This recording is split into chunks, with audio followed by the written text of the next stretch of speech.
जय श्री कृष्ण प्रिय श्रोताओं, हर हर महादेव। आप सभी का आपके अपने चैनल शिव साधना स्पार्क्स में बहुत बहुत स्वागत है। प्रिय श्रोताओं, आज इस वीडियो में हम श्रावण मास महात्म्य कथा 16वां रसपान करेंगे। बोलिए भगवान भोलेनाथ की जय। भगवान भोलेनाथ की कृपा दृष्टि और आशीर्वाद सदैव आप पर और आपके पूरे परिवार पर बनी रहे।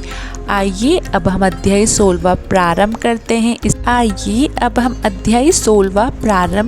हैं। इस अध्याय में भगवान सदाशिव जी ने सनत कुमार जी को शीतला सप्तमी व्रत का वर्णन किया है।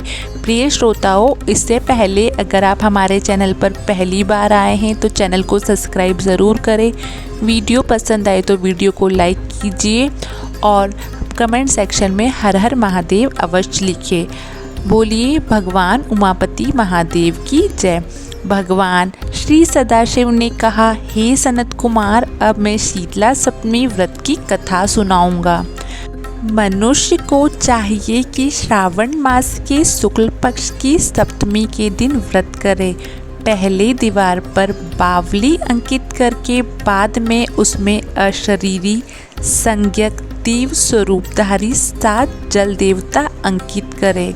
2 लड़कों के साथ पुरुष त्रय संगीत नारी, 1 घोड़ा, बैल, नरवाहन सहित पालकी अंकित करे। षोडश उपचार द्वारा जल देवी की अर्चना कर ककड़ी, दही और नैवेद्य भात का भोग लगाए समर्पित करे। नैवेद्य पदार्थों को वामन ब्राह्मण को देना चाहिए। इस प्रकार 7 वर्ष तक व्रत करके प्रतिवर्ष 7 सौभाग्यवासियों को भोजन करवाकर उद्यापन करना चाहिए। एक सोने के पात्र में 7 जल देवों की प्रतिमाएं रखकर पहले दिन अपने लड़के के साथ उन प्रतिमाओं का भक्तिपूर्वक अर्चन करना चाहिए। दूसरे दिन प्रातःकाल ग्रह होम सहित चरु होम करना चाहिए।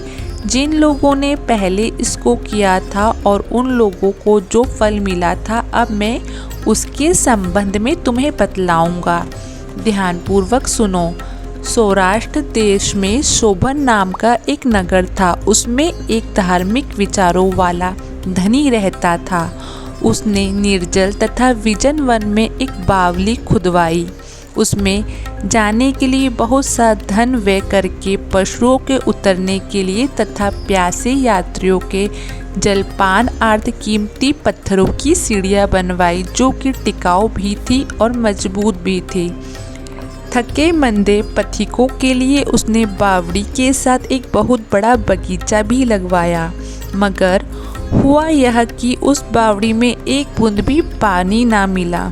धनी ने दुखी होकर कहा, मेरा धन भी व्यर्थ गया और परिश्रम भी निष्फल गया। वह इन विचारों में गृहस्थ रात को उसी बावड़ी के पास सो गया।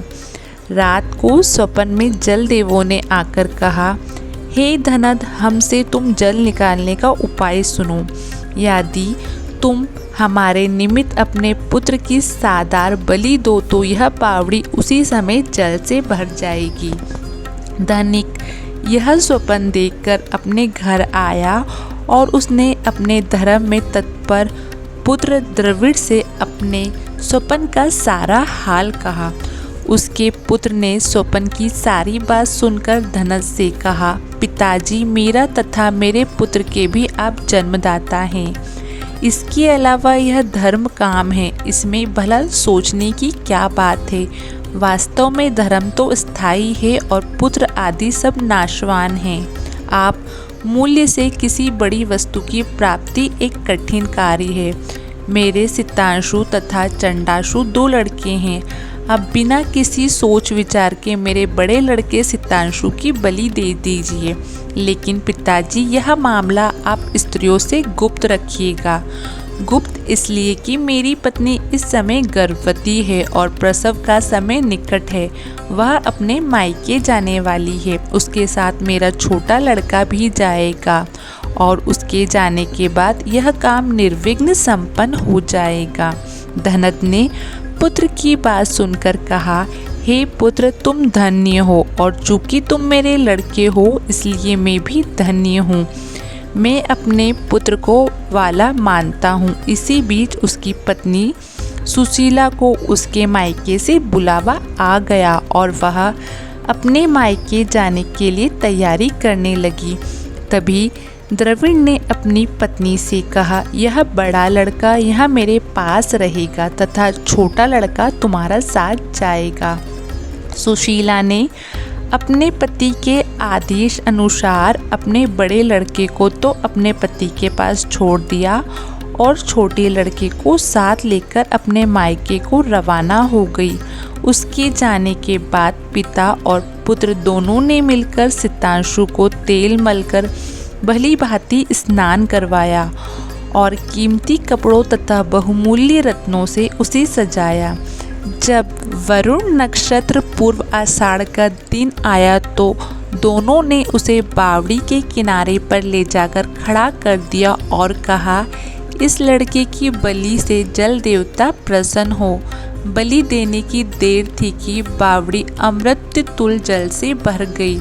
दोनों पिता पुत्र बावड़ी के सुधा तुल्य जल से प्रसन्न हुए, लेकिन पुत्र के नाश से दुखी होकर अपने घर को वापस लौट आए। उधर मायके में सुशीला के यहाँ तीसरा लड़का पैदा हुआ। जब लड़का 3 मास का हो गया तो वह अपने ससुराल वापस लौटी। जब वह उसी बावड़ी के पास आई तो उसे जल से परिपूर्ण देखकर चकित रह गई। उसने प्रसन्नचित उसमें स्नान करके कहा, मेरे ससुर का उद्योग तथा धन का व्यय यथोचित सफल हुआ।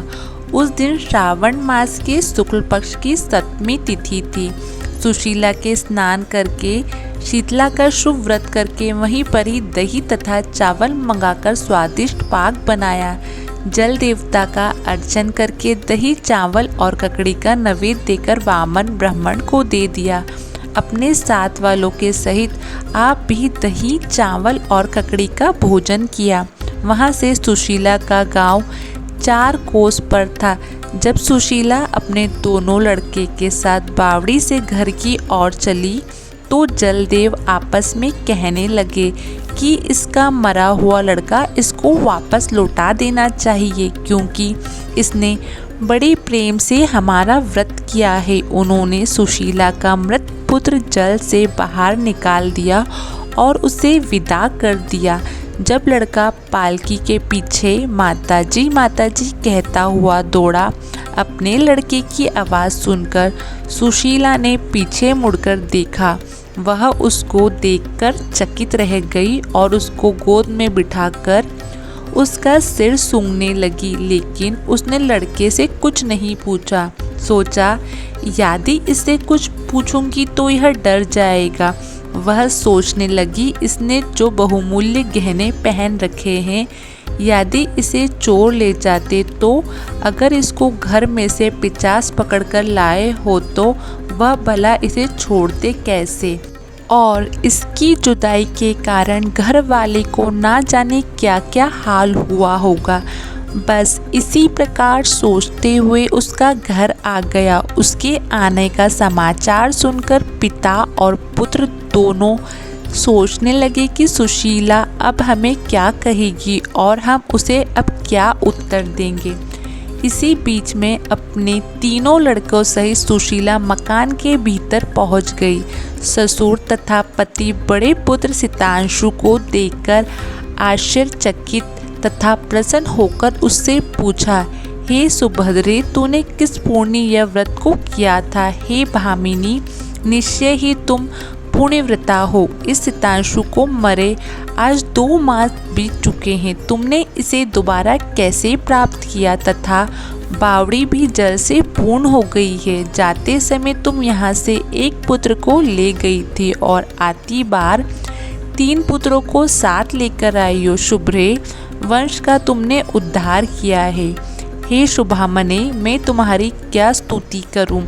इस प्रकार उसके ससुर ने प्रशंसा की और पति से प्यार भरी नज़रों से उसकी तरफ देखा।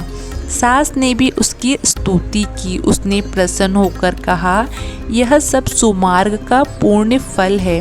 वह इस संसार में मनोभिलाषित भोग भोग कर परम आनंदित हुए। हे तात, तुमसे मैंने यह शीतला सप्तमी का व्रत कहा है। इसमें दही, चावल, ठंडा, शीतल ककड़ी तथा बावड़ी जल तथा शीतला देवता कहा गए हैं। इसे करने वाला तापत्रय से मुक्त होते हैं। इस कारण श्रावण मास की शुक्ल पक्ष की सप्तमी का नाम यथार्थ शीतला सप्तमी हुआ है। इसी के साथ हमारा 16वां अध्याय समाप्त हुआ। बोलिए भगवान भोलेनाथ उमापति महादेव की जय। दोस्तों, आपको वीडियो पसंद आई तो वीडियो को लाइक ज़रूर करें। हर हर महादेव।